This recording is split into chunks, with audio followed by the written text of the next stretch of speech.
Hello बच्चों, आइए प्रश्न को देखते हैं। यदि कोट थीटा बराबर है 7/8 के, तो पहला भाग दे रखा है 1 प्लस साइन थीटा गुणा में 1 माइनस साइन थीटा बटा में 1 प्लस कोस थीटा गुणा में 1 माइनस में कोस थीटा, और दूसरा भाग दे रखा है कोट स्क्वायर थीटा का मान निकालिए।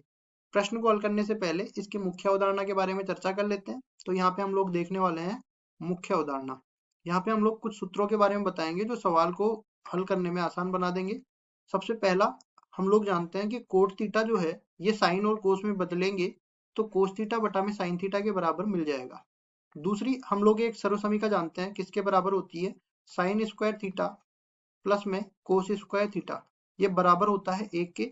अब यहाँ से देखो, साइन स्क्वायर थीटा का मान कोस स्क्वायर थीटा में परिवर्तित किया जा सकता है और कोस स्क्वायर थीटा का मान साइन स्क्वायर थीटा में परिवर्तित किया जा सकता है। अब यहाँ हम लोग पहले भाग को उठाते हैं। पहले भाग में हमें बोला है 1 प्लस साइन थीटा गुणा में 1 माइनस साइन थीटा, तो ऊपर वाले को लेके आते हैं 1 प्लस साइन थीटा गुणा में 1 माइनस साइन थीटा। अब ठीक ऐसे ही नीचे अपने पास है 1 प्लस कोस थीटा गुणा में 1 माइनस में कोस थीटा। अब यहाँ पे हम लोग मुख्य अवधारणा में एक सर्वसमीका और बता देते हैं। जब हमारे पास a प्लस बी गुणा में a माइनस बी मिल जाए तो ये बराबर हो जाता है a स्क्वायर माइनस में b स्क्वायर के। अब देखो, यहाँ पे अंश में भी अपने पास a प्लस बी मिल रहा है, a माइनस बी मिल रहा है, और हर में भी वैसा ही मिल रहा है।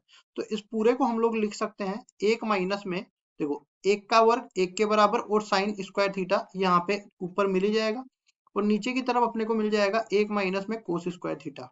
ठीक ऐसे ही अपने को ये जो सर्व समीका है ये इस तरह से लगानी है। 1 minus cos square theta sine square theta के बराबर हो जाएगा, और 1 minus sine square theta cos square theta के बराबर हो जाएगा। तो ऊपर तो अपने को कोस स्क्वायर थीटा मिल जाएगा और नीचे अपने को साइन स्क्वायर थीटा मिल जाएगा।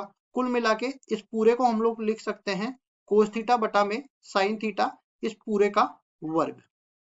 ठीक है, मतलब कि कोस थीटा बटा साइन थीटा, जैसा कि मैंने पहले बताया, कोट थीटा के बराबर होता है। तो यहाँ पे ये पूरा आ गया अपने पास कोट थीटा इस पूरे का वर्ग। ठीक है, अब कोट थीटा का मान हमें पहले ही दे रखा है प्रश्न में 7/8 के बराबर। तो यहाँ पे पहले तो हम लोग लिख देते हैं। देखिए, कोट थीटा ये 7/8 के बराबर दे रखा है। ये मान यहाँ पे रखेंगे तो ये बन जाएगा 7/8 पूरे का वर्ग। अब 7 का वर्ग हम लोग जानते हैं 49 के बराबर होता है, और 8 का वर्ग 64 के बराबर होता है। तो इसको पहले तो लिखेंगे हम लोग क्या, कि 1 प्लस साइन थीटा गुणा में 1 माइनस साइन थीटा, और नीचे क्या दे रखा था, नीचे दे रखा था 1 प्लस कोस थीटा गुणा में 1 माइनस में कोस थीटा। ये पूरे का मान किसके बराबर आ गया, 49/64 के बराबर आ गया। ये पहले भाग का उत्तर हो गया। अब इसी तरह दूसरे भाग में हम लोग देख सकते हैं। दूसरे भाग में हमें बोला है कोट स्क्वायर थीटा का मान निकालिए। तो कोट स्क्वायर थीटा जैसा कि हमने पहले ही निकाल लिया, ये वाला भाग यहाँ पे आके कोट स्क्वायर थीटा पे खत्म हो गया था।